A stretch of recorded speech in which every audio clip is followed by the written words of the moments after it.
Падкасты «Свабоды» пад Лукашэнкам.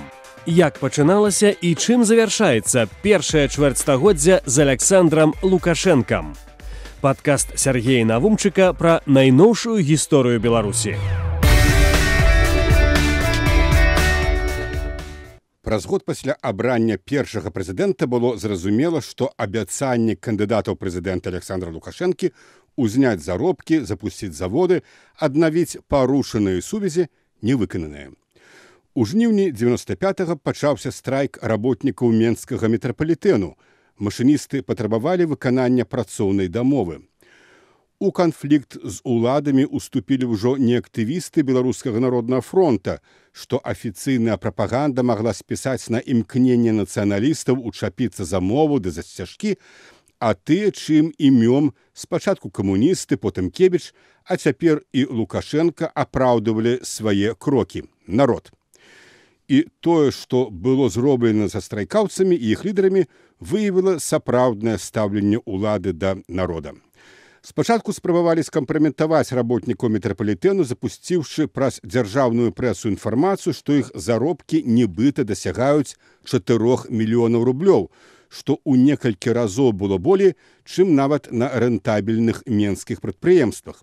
Вось што перадаваў у рэпартажы корэспандэнт Радыё Свабода Олег Груздзіловіч. Прапаганда супраць бастуючых пачала ўздымаць менавіта грашовае пытанне, хаця самі бастуючыя неаднаразова падкрэслівалі, што яны дамагаюцца не павышэння заробкаў, а выканання калектыўнага дагавора.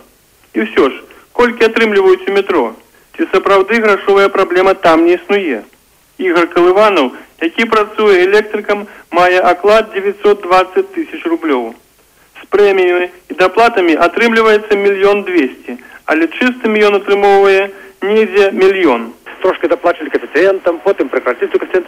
Але же это ночные мои, потому что я и в ночи працую. Это з улікам ночных прэміяльных. Премиальных за вредность, за все вот эти условия. Таким чынам, заява пра сярэднія заробкі ў 4 мільёны чарговая хлусня афіцыйнай прапаганды.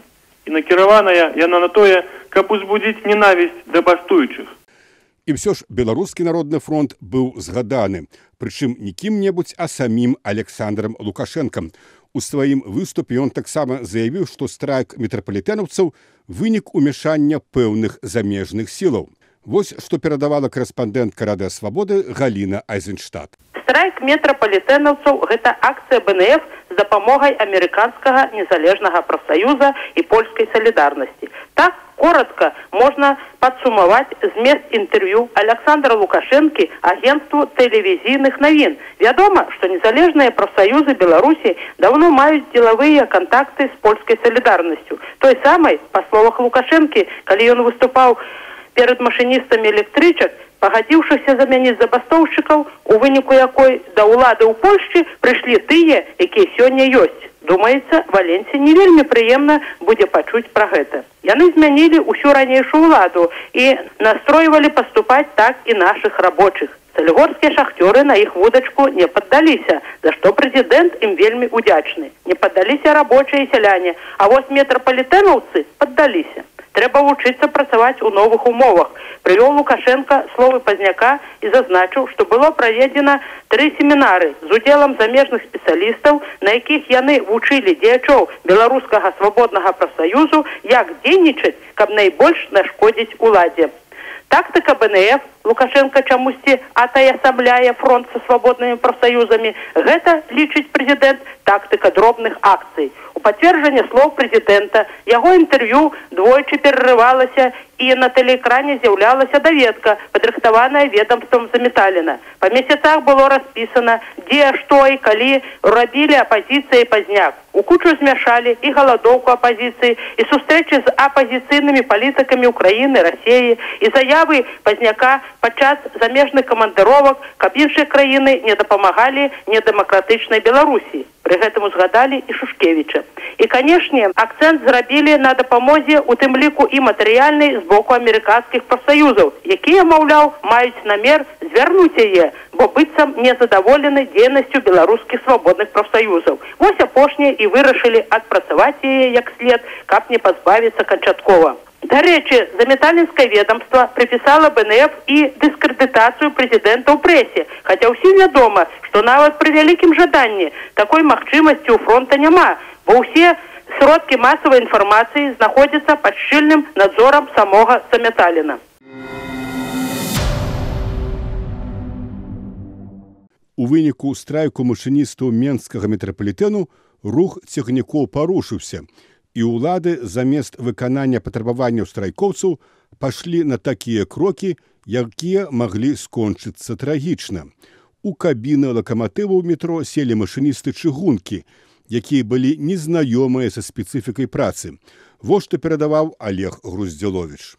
Паразмаўляць незгодным з гэтых машыністаў мне так і не давялося, таму не выкарыстоўваю агіднае слова «штрейбрэхер», бо не ўпэўнены, што яны рабілі сваю справу не пад прымусам. У дэпо метрапалітэна, дзе ў пакоях адпачынку часоў размясціліся машыністы з Оршы Асіповіч ды Баранович, мяне так і не пусцілі. Яно ў гэтыя дні ахоўваецца гэтак жа пільна, як і кабіны машыністаў, у кожны з якіх сядзіць па міліцыянту. Але вось, што ўдалося высветліць ад нашых менскіх машыністаў. Усяго ў метро іх працуе прыблізна 150 чалавек. Напярэдадні страйку без тых, хто быў у адпачынку ці хварэў, налічвалася каля сотні. Замяніць такую колькасць адразу было вельмі цяжка, але адміністрацыя разам з уладамі паспрабавалі. Выклікалі машыністаў чыгункі з Оршы Асіповіч Баранович. Як казалі мне ўдзельнікі страйка, гэта былі недобраахвотнікі.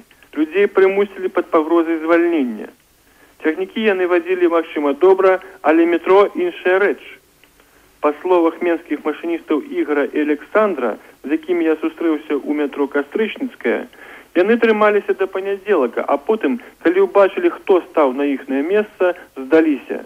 Так бы мовіць, паддаліся на моцны ўціск таму, што ўбачылі, калі паязды метро будуць вазіць чыгуначнікі, без ахвяр не абыдзецца. І апошні штрых. Моя гутарка з машыністамі Ігорам і Александрам праходзіла прямо на станцыі.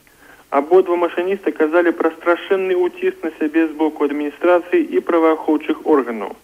Яшчэ адзін удзельнік забастоўкі, Мікалай, расказваў пра тое, як абрабатывалі ўсіх, хто жыве ў інтэрнаце. Пагражалі звальненнем, выклікалі ўсіх у пракуратуру. І, відаць, сапраўды напалохалі людзей. Ва всякім разе, ніхто з маіх суразмоўцаў не назваў свае прозвішча. А потым да страйкаўцаў была прымененая сіла. 21 жніўня корэспандэнт радыё «Свабоды» Алесь Хмельніцкі перадаваў. Як і дамаўляліся, сёння рабочыя метрапалітэну сустрэліся о 7 гадзіны ля будынку Рэспубліканскага свабоднага прафсаюза. Аднак хутка ім патлумачылі, што збірацца нельга, інакш, маўляў, ужывем сілу. Рабочыя пагадзіліся разысціся, і ўжо больш палова з іх рушыла. Як на пляц Свабоды пачалі з'язджацца грузавікі ды аўтобусы за мапам, спецназам ды міліцыянтамі. Было іх каля 20. Але разганяць ужо не было каго. А мап кінуўся наўздагон. У выніку, як расказвалі сведкі, дужыя хлопцы ў масках крапілі старшыню свабоднага прафсаюза работнікаў метрапалітэну Владзіміра Макарчука, старшыню прафсаюза работнікаў чыгуначнага транспарту Мікалая Канаха і яшчэ 4 чалавек.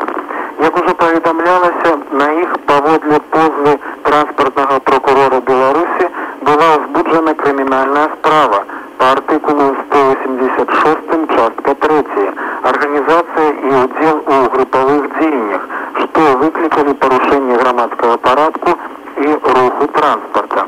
Разгляд справы не адкладалі надоўга і пачалі ранкам, але хутка аб'явілі перапынак з-за адсутнасці неабходных дакументаў. У гэты ж дзень у Менскім гарадскім судзе разглядалася таксама справа страйкаваўшага першага тралейбуснага дэпо.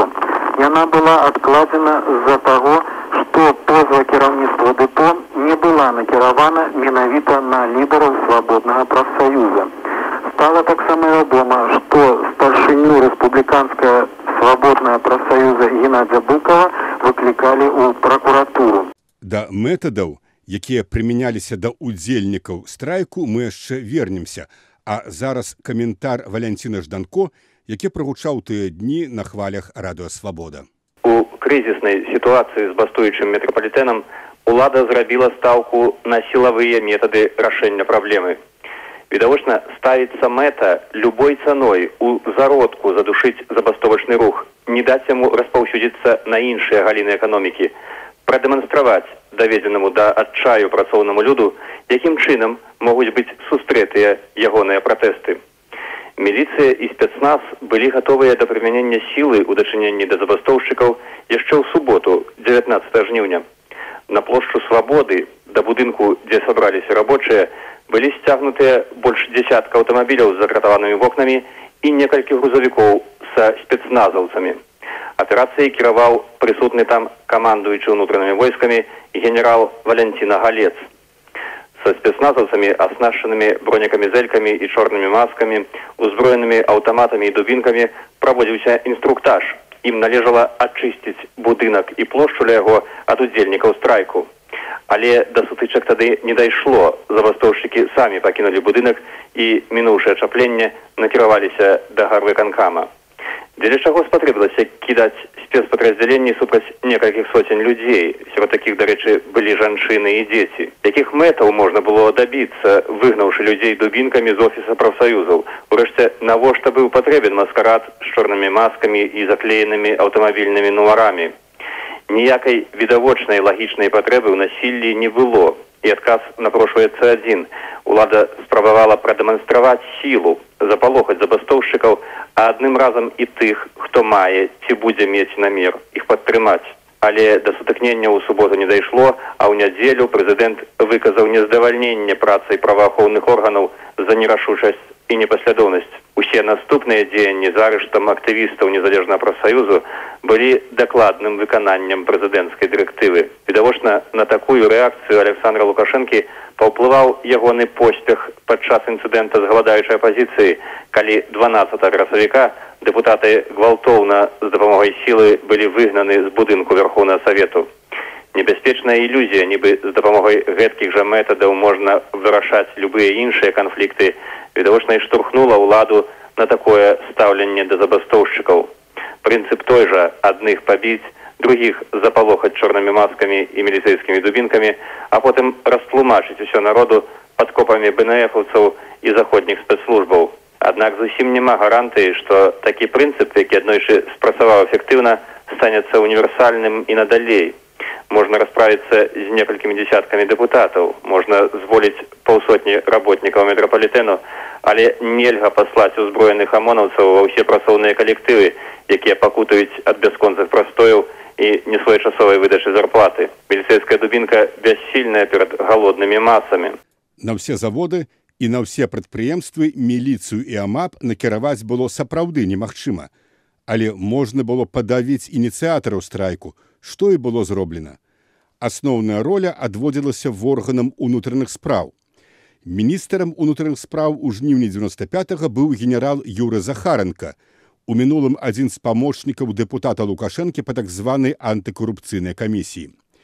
Незадаволенасць прэзідэнта Лукашэнкі дзеяннямі падраздзяленняў унутраных спраў, якія, на ягоную думку, былі недастаткова жорсткімі, Юрыем Захаренкам была улічаная.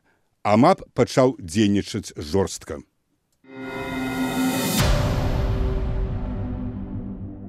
Страйк супаў з візітам у Менск міністра замежных спраў Нямецчыны Клауса Кінкеля, і ў тыя дні нямецкая прэса шмат пісала пра Беларусь.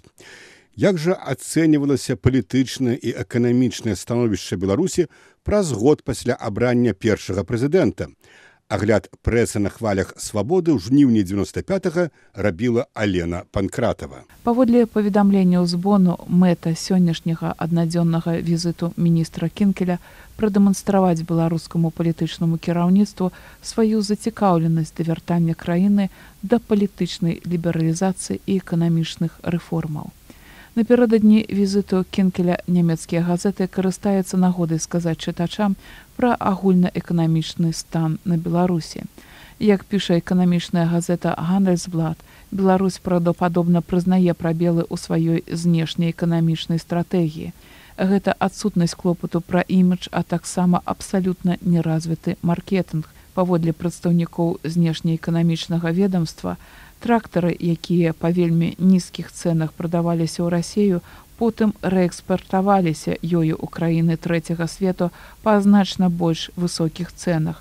Але ж паколькі гэтыя вырабы траплялі ў трэці свет, напрыклад, у Кітай, без неабходнага сэрвісу і замінальных дэталяў, то, зразумела, Беларусь крок за крокам губляла свой рынок у гэтым рэгіёне.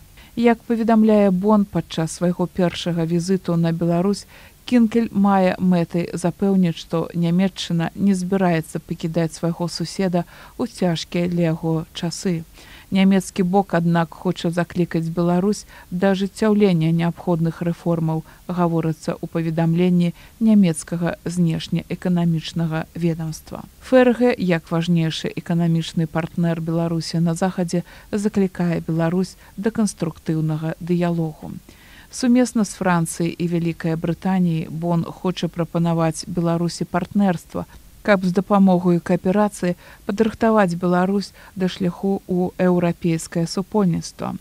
Ужо парафаваныя часовыя пагадненні Беларусі з ЕС пакуль што, як кажуць, замарожаныя ў выніку неспрыяльных палітычных і эканамічных умоваў на Беларусі, піша Frankfurter Allgemeine. Па ўсіх паказчыках Беларусь пляцецца далёка за Расіяй і Украіны, піша далей нямецкая газета. У гэтым звязку спадзяванні прэзідэнта Лукашэнкі на саюз з Расіяй з эканамічнага погляду вельмі мала рэалістычны. У Масквы мала зацікаўленасці да бедныя на прыродныя рэсурсы Беларусі, лічыць Бон. Наадварот, у Захада самы рэальны інтарэс да таго, каб адбылася хутчэйшая стабілізацыя гэтай краіны ў цэнтры ўсходняй Еўропы. Як вы чулі, у жніўні 95-го Нямецчына, ды не толькі яна, была зацікаўлена в інтэграцыі Беларусі ў еўрапейскую супольнасць, а нямецкія аналітыкі выказвалі скепсіс адносна эканамічнай мэтазгоднасці прывязкі Беларусі да Расіі. Тым не менш, нягледзячы на сустрэчу з Клаусам Кінкелем, Александр Лукашенко абярэ іншы шлях і праз некалькі месяцаў у красавіку 96-го падпіша саюзную дамову з расійскім прэзідэнтам Барысам Ельцыным.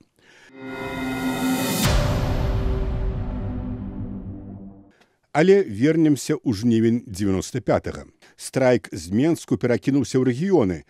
Так у Гомлі спынілі працу кіроўцы тралейбусаў. Іх не напалохалі нават судовыя працэсы. Вось што перадавала з Гомлі Марыя Шымановская. Нягледзячы на тое, што 17 жніўня адбылося судовае пасяджэнне ў стылі бліц і было вынесена рашэнне аб прызнанні страйку незаконным, кіроўцы вырашылі не спыняць акцыю пратэсту. Сёння, як і ў минулыя дні, на лінію выйшлі толькі 7 тралейбусаў, за рулём якіх настаўнікі кіроўцаў і асобы залежныя ад адміністрацыі. Астатнія па-ранейшаму патрабуюць выплаты заработнай платы. Цяпер ужо за ліпень, бо чэрвеньская зарплата, атрыманая 9 жніўня, часткова пайшла на аддачу пазыкаў. Матэрыяльнае становішча некаторых кіроўцаў настолькі цяжкае, што страйкоўцы ўжо сабралі 100 000 дапамогі адной сваёй каліжанцы. Непакоіць і тое, што няма гарантыяў з боку ўладаў, што да страйкоўцаў не будуць прыменены дысцыплінарныя і адміністрацыйныя меры. Спадзяванне на тое, што ў суботу і нядзелю адбудзецца канструктыўны дыялог паміж страйкоўцамі і адміністрацыяй прадпрыемства «Гарэлектратранспарт», а таксама ўладамі горада не здзейсніліся. Нават тыя цвёрдыя абяцанні, што былі дадзены ў дзень, калі ішло судовае паседжанне, а менавіта аб заробку ў 1,5 мільёна рублёў, не былі аформлены ў якасці дакумента з подпісамі першых асобаў горада і пячаткамі, як гэтага чакалі тралейбуснікі. Тралейбуснікі чакаюць перамову, да якіх гатовыя ў любую хвіліну. А пакуль мёртвы штыль, які папярэднічае шторму. Такім чынам, страйкоўцы чакалі перамоваў з уладамі, але улады абралі іншы шлях.